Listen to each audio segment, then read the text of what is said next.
십계명은 1차적으로는 표면적으로는 육신적인 이야기를 하고 있습니다. 하지만 궁극적으로는 그 육신적인 이야기를 가지고 하나님을 알게 하는데 목적이 있습니다. 예를 들어서 지난주 부모님을 공경하라고 하는 것은 이 땅에 태어난 모든 사람은 다 아는 이야기입니다. 그 이야기를 십계명 안에서 굳이 왜 하셨냐라고 하는 것은 처음에 하나님이 인간을 만드시고 가정제도를 통해서 하나님과 하나님의 자녀의 상태와 관계가 어떤 것인지를 이해시키기 위해서 임시로 준 제도가 가족제도예요. 그래서 천국 가면 원래 우리가 영원히 거할 새하늘과 새 땅에서는 부모, 자식 이런 거 없습니다. 이 땅에서만 딱 있는. 그럼 왜 주셨냐? 하나님을 알고 아버지 하나님의 마음을 이해시키기 위한 것이고요. 또 우리가 지금 출애굽기를 보고 있는데 우리 출애굽기 이야기가 1차적으로는 애굽에서 이스라엘 백성들이 빠져나오는 바로에게서 빠져나오는 해방되는 이야기입니다. 하지만 우리에게 출애굽기는 이스라엘 백성이 애굽에서 나오는 이야기가 아니죠. 우리에게 주시는 메시지는 세상과 사단으로부터 건진받아야 되는 이야기죠. 구원 이야기입니다. 그래서 이걸 이스라엘 역사로 보시면 안 돼요. 이스라엘 역사를 가지고 우리에게 구원 이야기를 하고 있습니다. 지금도 수많은 사람들이 성공하고 많은 사람들이 자기의 뜻을 위해 살지만 궁극적으로는 보이지 않는 사단과 죄의 근세 아래 놓여 있어서 참된 행복이 뭔지 모르고 참된 안식이 뭔지 모르고 있습니다. 그래서 극단적인 선택도 하고 그래서 많은 어려움 속에 살아가게 되는 것입니다. 제일 중요한 것은 하나님이 준비한 새하늘과 새 땅에 영원히 들어갈 수 없다는 거예요. 그래서 하나님이 예수 그리스도를 통해서 우리를 건지시고 죄로부터 건지시고 흑암으로부터 건지셔서 하나님의 나라로 우리를 데리고 가시겠다고 하는 구원 이야기가 성경 이야기인 거죠. 오늘 본문도 마찬가지입니다. 오늘 6계명 살인하지 말라라고 하는 것은 표면적으로는 말 그대로 살인하지 말라는 이야기입니다. 하지만 이 살인하지 말라는 이 이야기 속에서도 하나님께서 영적으로 주시고자 하는 이야기를 담고 있다고 하는 거죠. 이야기를 여러분들이 깊이 또 새기게 되는 은혜가 있기를 원합니다. 이 살인하지 말라고 하는 이야기는 뭐 새로운 계명이 아닙니다. 누구나 다 알고 있는 계명이죠. 그리고 당연히 인간으로 태어나면 지켜야 되는 계명입니다. 그래서 이는 믿는 사람, 믿지 않는 사람 또는 어떤 시대를 막론하고 모든 시대, 모든 사람이 보편적으로 가지고 있는 계명이에요. 어떤 면에서 특별히 하나님을 믿는 백성에게 줄 필요가 있나? 이런 생각이 들 만큼 그런 계명이잖아요. 누구나 알고 있는 계명. 그것을 다시 하나님은 십계명이라는 걸 중요하게 다루면서 우리 안에 이 살인하지 말라고 하는 계명을 넣어서 재진술해주고 있는 것입니다. 자, 그러면 이 살인하지 말라라고 하는 정확한 의미를 아는 게 중요합니다. 결론부터 이야기하자면 하나님이 이스라엘 백성, 하나님을 믿는 공동체에게 어떤 의미로 정확하게 주셨는지는 알 수 없습니다. 하지만 성경 안에 나와 있는 걸 가지고 우리가 말씀을 받을 수 있는 것뿐이에요. 예를 들어서 모든 사람을 죽이지 말라는 뜻인가? 물론 사람을 죽이면 안 돼요. 하지만 역사 아래 또 성경 안에서 사람을 죽이게 하는 이런 행위들이 있었습니다. 예를 들어서 하나님의 명령으로 사람을 죽이는 일이 있었거든요. 하나님이 직접 오늘 본문에는 살인하지 말라고 했는데 죽이라고 하는 케이스가 있잖아요. 또 하나님 당신이 직접 죽이는 케이스도 있었어요.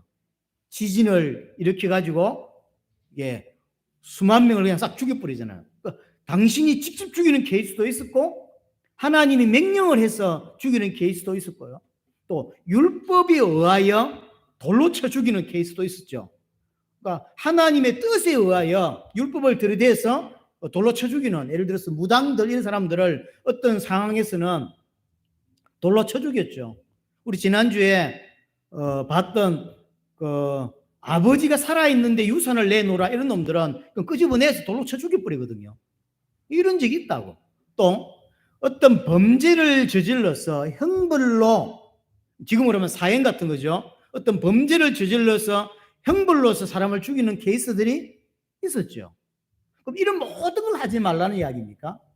또 전쟁 중에 하나님의 뜻에 의해 전쟁을 치르게 되는데 전쟁에서 가장 중요한 그 사람을 죽이는 거잖아요. 그걸 하지 말란 말인가? 뭐 이런 것들을 볼 때 모든 사람을 죽이는 행위를 하지 마라 이런 뜻은 아닌 것 같습니다. 자, 그럼 이제 알려면 살인한다라고 할 때 살인이라는 단어가 히브리어로 라차흐라는 단어인데요. 이는 언제 쓰는 단어냐면 우리가 생각할 때 일반적으로 살인하지 말라라고 할 때 쓰이는 단어가 라차흐예요. 뭐 예를 들면 어떤 의지나 의도를 가지고 사람을 죽일 때 라차흐라는 살인이라는 단어를 쓰고요. 또는 의도하지 않았지만 부지 중에 사람을 죽일 때가 있죠. 이때 라차흐를 써요. 이제 구약 성경에 예를 들어서 도끼를 들고 나무를 캐는데 도끼 자루에서 빠져서 핑 날아가서 지나가는 사람을 때린 거죠. 죽이는 케이스가 있었죠. 구약 성경 안에 있습니다. 또 우리 현실에서도 왜 뭐 어떤 상자 같은 걸 던졌는데 그게 사람이 지나가다가 맞아서 죽는 케이스가 있었죠. 또 차를 운전해 가다가 이게 차를 잘못 운전해 가지고는요 그냥 그 벽을 넘어버린 거죠. 근데 벽 밑에 사람이 앉아 있었는데 죽은 케이스들이 있죠. 이런 부지 중에 의도하지 않았는데 실수로 사람을 죽이는 케이스가 분명히 이 세상에 있습니다. 이럴 때는 라차흐라고 써요. 근데 전쟁 중에나 또는 전쟁 상황 속에서 또는 범죄한 자를 어떤 형벌을 사용해서 죽일 때 이때는 라차흐를 안 써요. 다르다는 거죠. 우리는 그냥 살인하다라고 할 때 포함되어 있지만 이게 히브리는 그게 달라요. 어떤 의미에 따라서 단어를 다르게 쓴다는 거죠. 그래서 살인하다라고 하는 라차흐는 의도를 가지고 사람을 죽이는 것이나 아니면 의도하지 않았지만 사람을 죽이게 되는 케이스, 이런 케이스들만 라차흐라고 하는 살인하지 말라라고 하는 것을 사용했다고 하는 거죠. 그러면 본부의 6계명은 하나님이 허용하지 않는, 하나님이 허락하지 않는 어떤 형태의 죽음을 말하는 거죠. 이제 하나님 명령에 따라서 형벌을 집행하거나 전쟁 중이거나 또는 율법에 의해서거나 이건 하나님이 허락하신 거죠.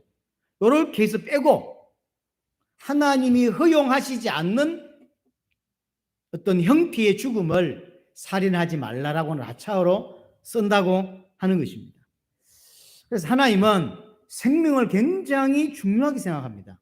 그래서 살인하지 말라고 하는 것, 또 불신자 신자를 떠나서 사람 죽이는 행위는 아주 극악무도한 행위이면 분명합니다.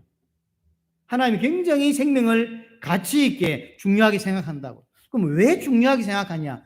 일반적인 사람의 생각대로 이야기하지 말고 창세기 9장을 한번 보겠습니다. 창세기 9장 6절을 보시면 창세기 9장 6절에 다른 사람의 피를 흘리면 그 사람의 피를 흘릴 것인 이는 하나님이 자기 형상대로 사람을 지으셨음이니라.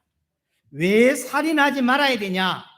또는 하나님이 왜 생명을 그토록 귀중하게 여기시냐라고 이유를 뭐라고 밝히냐면 하나님이 인간을 자기 형상대로 지었기 때문이다라고 하는 거죠. 그래서 살인하면 안 된다고 이야기를 합니다. 자, 그럼 여기서 창세기 9장 6절에서 하나님이 형상이기 때문에 사람을 죽이지 말라고 하는 의미는 뭐냐는 거예요. 하나님의 형상이기 때문에 사람을 죽이면 안 돼. 그럼 하나님의 형상이 뭐냐? 어떤 의미냐는 거죠. 보통 사람은 두 가지를 생각하는데 첫 번째는 인간의 가치 때문이다라고 주장을 합니다. 근데 그것 때문은 아닙니다. 이것도 있습니다. 하지만 궁극적으로 인간이 하나님의 형상이기 때문에 죽이면 안 돼라고 하는 것은 인간의 존엄성, 인간의 가치 때문이 아니에요. 무엇 때문이냐면 하나님의 형상 가진 자를 죽이는 것은 곧 뭐와 같은 거냐면 하나님을 죽이는 행위와 같기 때문이에요. 그래서 오늘 창세기 9장 6절에서 왜 사람을 죽이면 안 되냐라고 하는 근거가 하나님의 형상 가졌기 때문이라고 했고요. 하나님의 형상 가진 자를 죽이면 안 되는 근거가 인간의 존엄성 때문이 아니에요. 인간이 존귀한 존재이기 때문이 아니라 물론 그건 약간 있겠죠. 하지만 궁극적으로는 뭐냐면 하나님의 형상 가진 자를 죽이는 것은 곧 하나님을 죽이는 것과 같다는 거예요. 그래서 절대로 살인하면 안 된다라고 하는 의미인 거죠. 그래서 하나님의 형상이라고 하는 것은 인간의 존엄성도 포함되어 있지만 본질적으로 궁극적으로는 하나님을 경외하는 게 밑바탕에 깔려 있는 거죠. 우리가 하나님 형상이 아니었으면 하나님을 경외할 수 없어요. 근데 하나님 형상을 가졌기 때문에 하나님을 경외할 수 있는 자가 된 거죠. 그래서 예를 들어서 저런 짐승들은 아무리 대단해도 그 왜 사람들 중에서 그 짐승하고 닮아가지고 누구 닮았다 뭐 이런 거 있잖아요.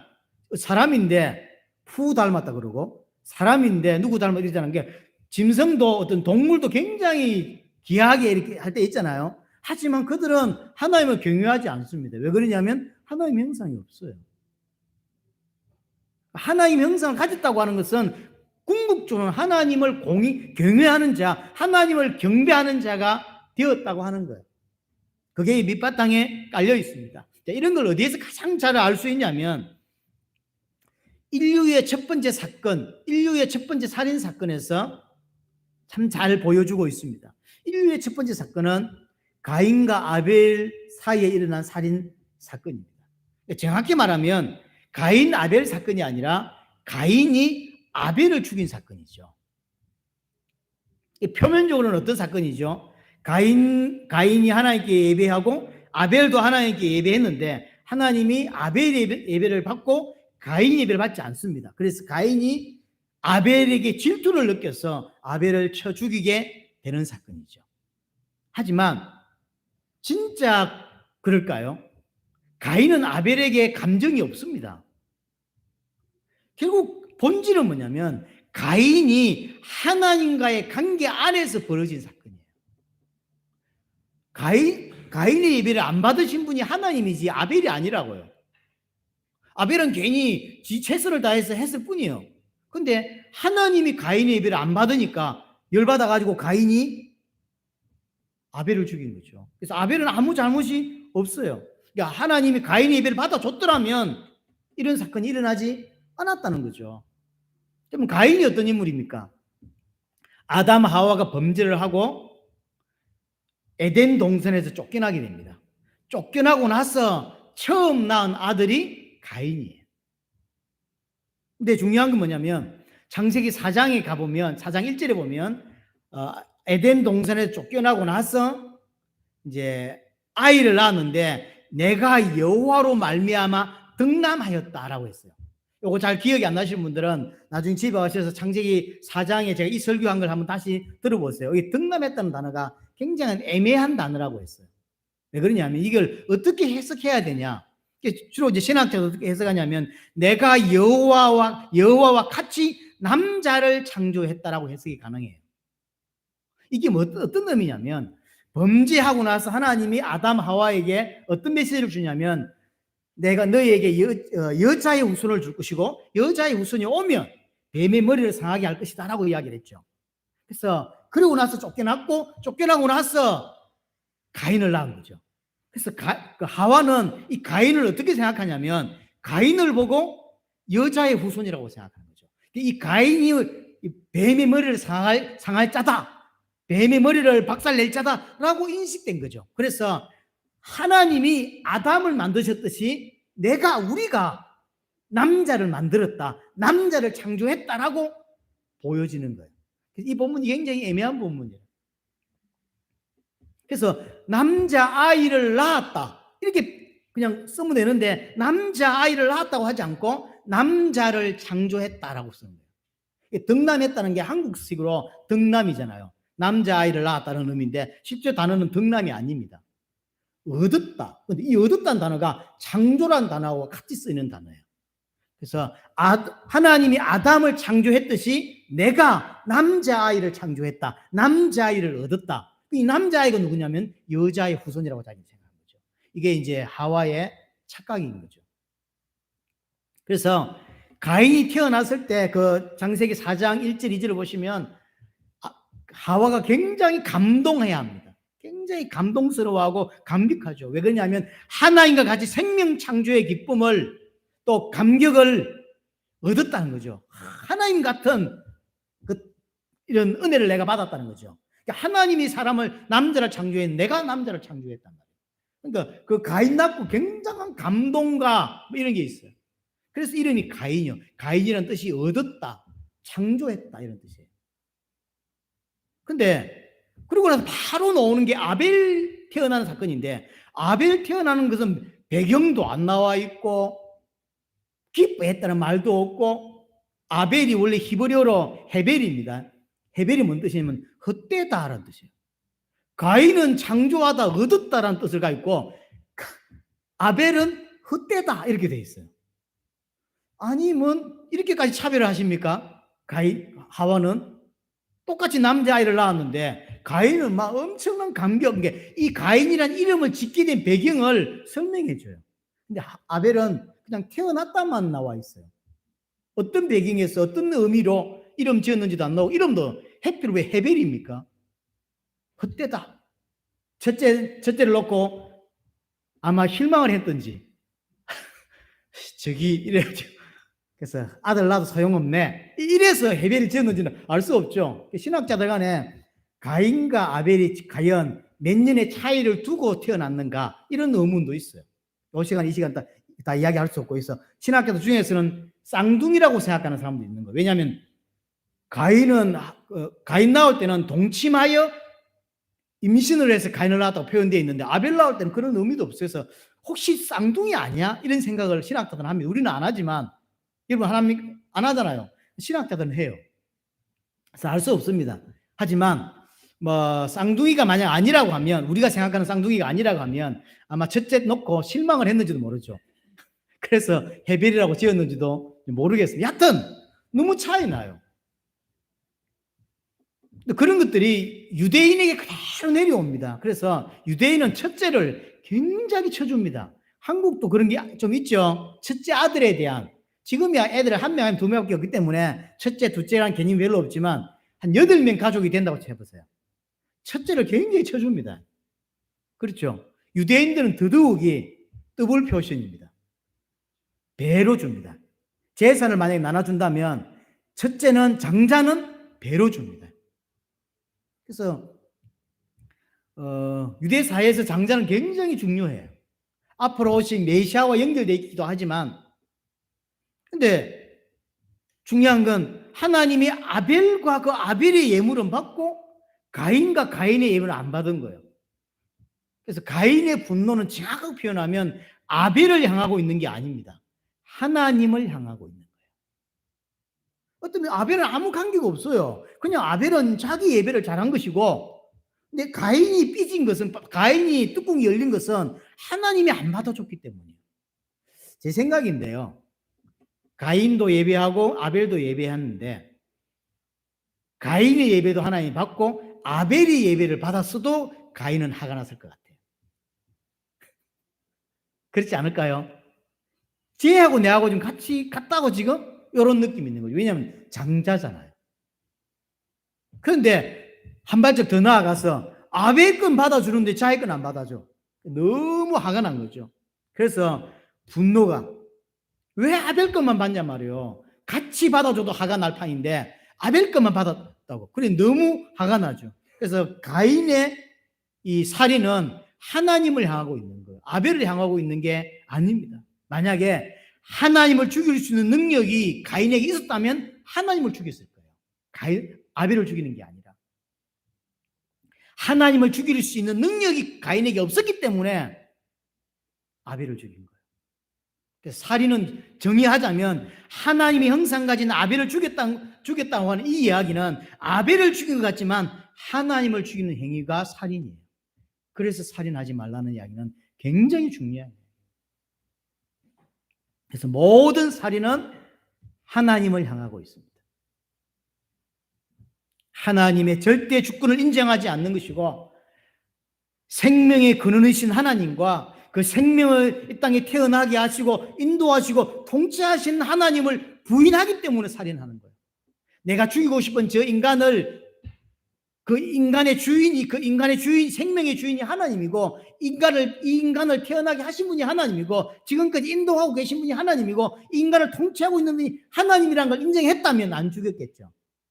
살인 행위 자체가 하나님의 어떤 통치와 하나님의 주권을 정면으로 대적하는 행위가 살인이에요.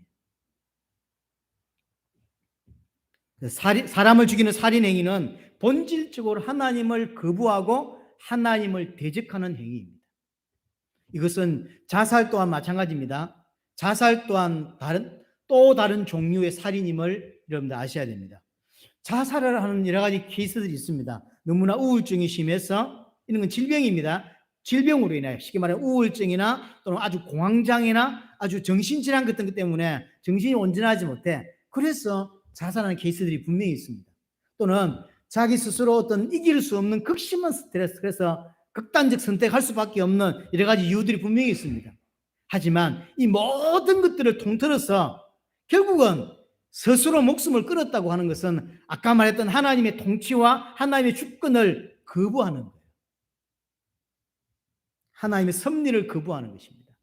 그래서 자살은 일반적인 살인과 차이점이 뭐냐면, 살인은 다른 사람을 죽인 것이고 자살은 나를 죽인 거죠. 이 차이가 있을 뿐입니다.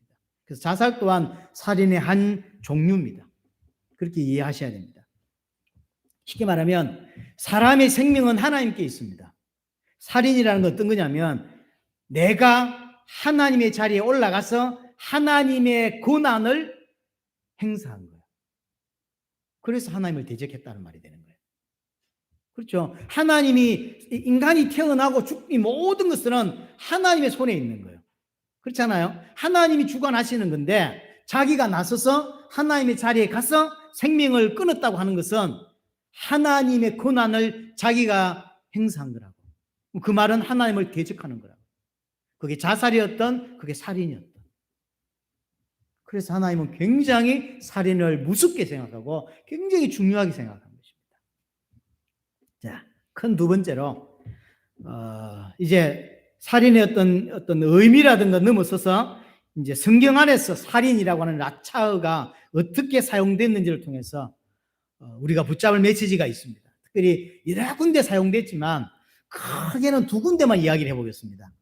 두 군데. 첫 번째는 뭐냐면, 언제 라차가 주로 많이 사용됐냐면, 아주 힘이 있는 자, 아주 권력 있는 자가 연약한 자들을 짓밟고 죽일 때 항상 라차어가 사용돼요.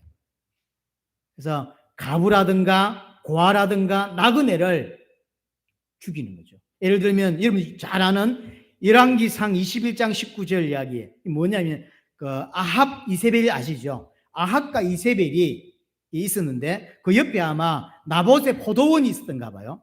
근데 이제 아합이 나봇의 포도원을 가지고 싶은 거예요. 근데 이제 협상을 하니까 협상이 안 통해.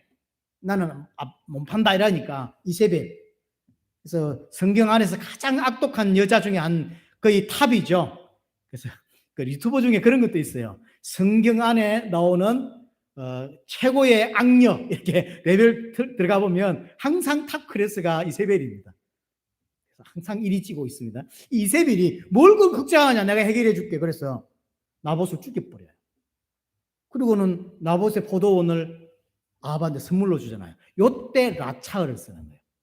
힘있고 권력 있는 자가 씹어먹고 연약한 자를 짓밟고 죽일 때 항상 라차가 사용되는 거죠. 또 이사야 1장에 보면 1장 21절 23절에 보면 제가 많이 성경 구절에 인용하는 거죠. 이스라엘 백성들의 경책하는 내용이에요. 너희가 이런 자였는데 원래는 은이었는데 지금은 쓰레기가 됐고 뭐 이런 이야기를 하잖아요. 그때 나오는 단어가 라차어예요. 권력을 굉장히 가지고 있는 자가 권력 없는 연약한 자, 고아나 가부나 나그네를 죽일 때 라차어가 사용돼요. 이 공통점이에요. 시편 94편 5절에서 7절도 보면요. 시편 한번 보겠습니다. 오늘 시편을 한번 보겠습니다. 시편 94편 보세요. 시편 94편 5절로서 7절입니다. 5절에 보면 여호와여 그들이 주의 백성을 짓밟으며, 주의 백성을 짓밟는다고 했죠. 주의 소유를 공고하게 하며 가부와 나그네를 죽이며 고아를 살해하며, 살해하다라고 할 때 이게 라차어입니다. 근데 이제 더 중요한 건 어디냐면 7절입니다. 말하기를 왜 그렇게 살인하냐고요. 이스라엘 하나님을 믿는 공동체 안에서 벌어지는 거거든요. 하나님을 믿는 자가 하나님을 믿는 연약한 자를 짓밟고 죽이는 거예요. 7절에 말하기를 여호와가 보지 못하며 야곱이 하나님이 알아차리지 못하리라 하나이다. 왜 살인하냐? 이유는 뭐라고요? 여호와가 알지 못한다. 여호와가 보지 못한다. 그렇게 이야기해요. 자, 그래서 십계명은 1차적으로 하나님 백성에 주신 계명이라는 걸 여러분 놓치지 마셔야 돼요. 이게 불신자에게 준 게 아닙니다. 살인하면 안 돼. 하나님이 생명을 귀중하게 생각해. 왜? 하나님 형상이니까. 그게 아니에요. 하나님을 믿는 공동체에, 쉽게 말하면 지금으로 말하면 교회 안에 주신 메시지예요. 이게 살인하지 말라. 그래서 이 라차흐라고 하는 것은 하나님을 진짜로 믿는 공동체 안에 일어나는 일이 살인이에요. 왜 그럴까요? 이게 인간의 죄성이에요. 인간이 죄성을 가지고 있는데 그들 마음속에 지금 어떤 상태냐면 여호와가 보지 못하고 있고 알지 못한다고 생각하는 거예요. 그러니까 하나님을 믿지만 사실은 삶 가운데서는 단 한 번도 하나님을 인정하며 살지 않습니다. 이게 상태예요. 분명히 하나님 믿어요. 하지만 뭐라고 표현하고 있습니까? 여호와가 보지 못한다. 야곱이 하나님이 알아차리지 못할 것이다. 하나님 믿지만 이런 상태예요. 그래서 믿음의 공동체 안에서 하나님을 믿지 않고 하나님을 대적하며 살아가는 사람들이 성도 안에 반드시 있습니다. 기억하셔야 돼요. 이런 걸 통해서 내 자신을 또 한 번 확인해야 돼요. 돌아보셔야 돼요. 이스라엘 구원받은 이스라엘 백성 안에, 물론 그 안에 분명히 불신자가 있을 것입니다. 하지만 그 불신자 말고 분명히 믿음의 사람들 중에서도 하나님을 대적하며 살고 하나님을 믿지 않고, 왜? 마음속에 하나님 모를 거야. 하나님 모르지. 이런 생각 갖고 사는 사람들이 너무 많다는 거예요. 성도들 중에. 그래서 하나님을 대적하는, 믿는다고 말하는 이 사람들에게 하나님을 더 알도록 하기 위해서 주신 계명이 10계명이고 특별히 6계명이에요. 분명히 하나님 믿어요. 하지만 삶 가운데 근본적으로 믿지 않습니다. 하나님 믿지만 안 믿어요. 그래서 하나님 모를 거야. 하나님 알지 못할 거야. 보지 못할 거야 라고 생각하고 인생을 살아가는 거예요. 하나님 알게 해야 되겠죠. 자, 두 번째. 첫 번째는 이렇게 힘 있는 자가 힘 없는 자를 짓밟고 죽일 때 주로 라차가 사용됐고요. 두 번째는 항상 어디에서 이게 제일 많습니다. 도피성과 관련되어서 라차가 제일 많이 쓰였어요. 민수기 35장에 신명기 19장에 여호수아 20장에 보면 도피성 이야기 나오는데 여기 계속 라차가 엄청 많이 나와요. 희한하죠. 특징이 도피성 이야기 때 가장 많이 라차가 사용된 거죠. 이런 도피성을 아시죠? 이제 이스라엘 백성이 드디어 가나안 땅을 정복을 합니다. 정복하고 가장 먼저 한 일이 뭔지 아십니까? 도피성을 만드는 거예요. 도피성은 요단을 건너서, 이제 요단 건너서 가나안 땅을 정복하고 가나안 땅 안에 세 군데, 근데 두 지파 반은 가나안 안으로 안 들어가고 요단 동편에 머물러 살아게 돼요. 그래서 요단 동편에 세 군데. 원래는 다 안으로 들어간 게 맞잖아요. 가나안 안으로 들어간 게 맞습니다. 하지만 두 지파 반은 안 들어가겠다고 해서 요단 동편에 살게 됩니다. 그래서 요단 동편에 세 군데, 가나안 안에, 요단 서편에, 그러니까 가나안 안에 세 군데에서 도피성이 6군데가 존재를 합니다. 그럼 도피성의 목적이 뭐냐면 부지 중에 살인한 자가 목숨을 부지할 수 있도록, 왜냐하면 피해 보복자가 와서 죽이려고 하니까 빨리 대피시켜야 되겠죠. 그러니까 의도치 않게 사람을 죽인 일이 벌어진 거예요. 근데 그 자녀와 가족들이 그 살인자를 가만두지 않고 죽이려고 하죠. 그러니까 피해 보복자가 따라오니까 빨리 도피성에 들어가면 무조건 도피성에 들어가는 자는 삽니다. 그래서 인간을 살리기 위한 구원을 설명하는 중요한 제도 중에 하나가 또한 도피성인 거예요. 단 고의로 살인한 자는 들어갈 수 없어요. 근데 역사 안에 보면 고의로 살인했고 살인하고도 들어간 자가 있긴 했어요. 하지만 궁극적으로는 원래 의도는 고의로 살인한 자 말고 부주의로 또는 이렇게 실수로 사람을 죽인 케이스만 빨리 도피성으로 뛰어들어가면 살게 됩니다. 만약에 아무 생각 없이 도피성 나와보면 어떻게 되죠? 피해 보복자가 만약 밖에서 기다리고 있다가 죽이면 아무도 책임져 주지 않아요. 그래서 도피성 안에서 살아야 돼요. 그럼 언제 나올 수 있냐면 대제사장이 죽으면 도피성에서 나올 수 있고, 원래 가나안 땅을 정복하고 가나안 땅 들어가기 전에 원래 땅이 분배되어 있죠. 모든 가족과 가문들에게 땅이 다 따로 분배가 돼 있어요. 그런데 난 살인 때문에 도피성이 있었고, 대제사장이 죽으면 이제 나와서 자기가 기업으로, 자기 기업이 있는 땅으로 갈 수 있게 됩니다. 이런 케이스가 있겠죠. 들어간 지 열흘 만에 대제사장이 죽었어. 그럼 빨리 자기 고향으로 가겠죠. 근데 이 지금 있는 대제사장은 건강관리를 너무 잘해. 그래가지고 40년을 대제사장이 있으면 어떻게 되죠? 40년 후에 나가는 거예요. 대제사장이 죽어야만 도피성에서 나갈 수 있습니다. 그래야 살아요. 대제사장이 죽기 전에 만약에 나오면 피해 보복자가 10년째 기다리고 있다가 죽여도 법적으로 죄를 묻지 않는 거예요.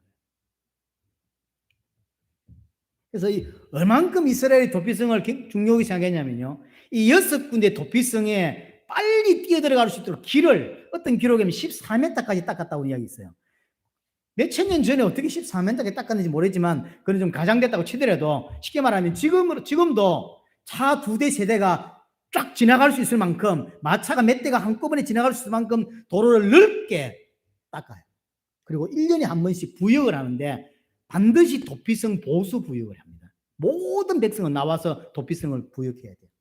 왜냐하면 누구든지 부지 중에 살인한 자는 도피성에 뛰어들어갈 수 있어요. 만약에 돌이 큰 게 나와 있거나 풀이 많이 나와 있으면 길을 못 찾아서 헤매다가 죽으면 큰일 나겠죠. 그래서 도피성을 항상 깨끗하게, 그리고 1년에 한 번씩 모든 백성들은 나와서 도피성을 치우고 정리하고 청소해야 돼요. 그게 의무예요. 왜냐하면 그게 구원을 설명하는 너무나 중요한 제도이기 때문에. 여하튼 라차어가 가장 많이 사용된 건 도피성과 관계가 있고, 두 번째 가장 많이 사용된 게 권력 있는 자가 힘 있는 자를 죽일 때 사용됐던 것입니다. 자, 이 살인하지 말라는 이야기를 마지막으로 예수님이 설명한 게 있습니다. 그게 마태복음 5장입니다. 빠르게 마태복음 5장으로 가보겠습니다. 우리가 어떻게 해석하냐도 중요하지만 이 살인하지 말라는 이 계명을 예수님은 뭐라고 설명했는지가 사실은 더 중요한 거죠. 마태복음 5장으로 갑니다. 5장 21절. 예수님이 해석한 겁니다. 5장 21절. 옛 사람에게 말한 바. 옛 사람, 저게 각주가 나와 있죠. 각주에 뭐라고 되어 있냐면 저는 기억인데요. 출애굽기 20장 13절 되어 있죠. 이게 바로 6번째 계명, 살인하지 말라는 그 이야기예요.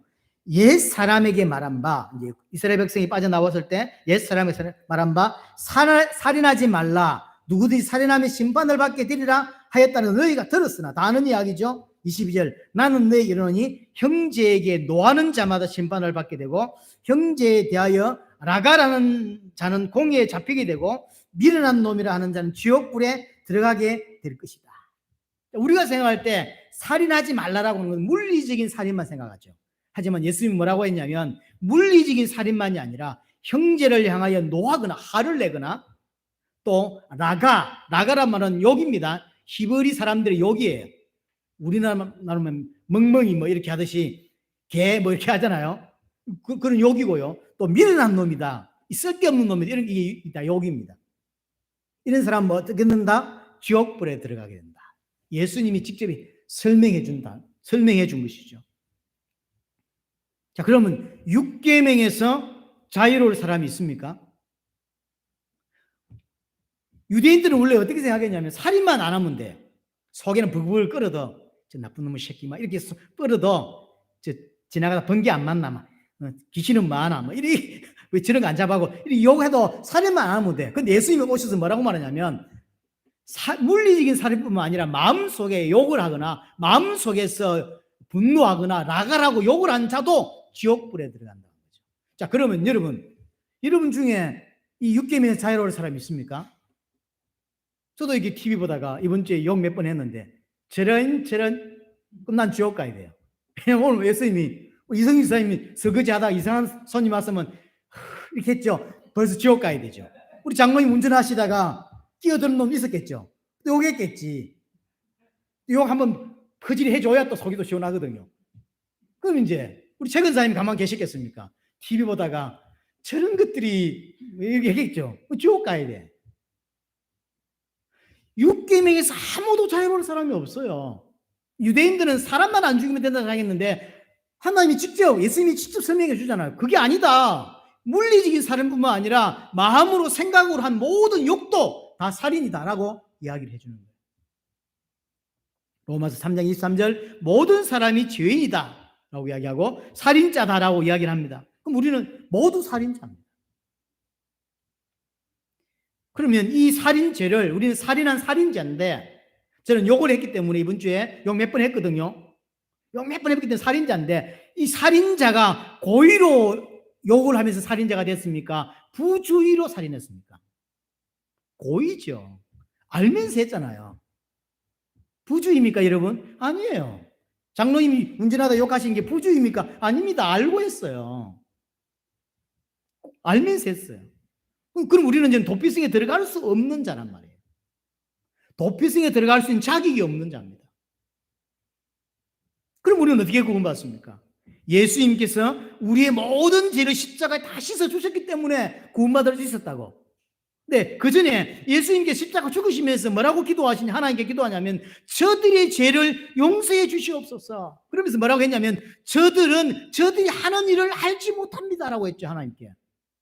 우리는 분명히 알고 욕했고 알고 사람을 죽였고 알고 살인한 자입니다. 그런데 예수님은 뭐라고 말했냐면 아닙니다. 저들이 하는 짓을 모르고 있습니다. 하나님 그래서 저들을 용서해 주십시오라고 이야기하죠. 우리가 부지 중에 살인한 자고 우리가 부지 중에 죄인 되었다고 변호해 주시고 있는 거예요. 물어봅시다. 정말로 예수님이 십자가에 못 박을 때 죽인 그들이 부지 중에 예수님을 죽였습니까? 모르고 예수님을 죽였습니까? 아니요. 일부러 죽였지. 일부러 예수님을 죽였지. 그런데 예수님은 그게 아니라고 해주는 거예요. 부지중이라고 이야기를 해주는 거죠. 그러니까 쉽게 말하면 도피성에 들어갈 수 없는 자인데 도피성에 들어갈 수 있는 자격을 주시는 거예요. 우리는 절대로 도피성에 들어갈 수 없어요. 하지만 예수님이 십자가를 지시면서 우리에게 도피성에 들어갈 수 있는 자다라고 말씀해 주시고 하나님께 변호를 해 주시는 거예요.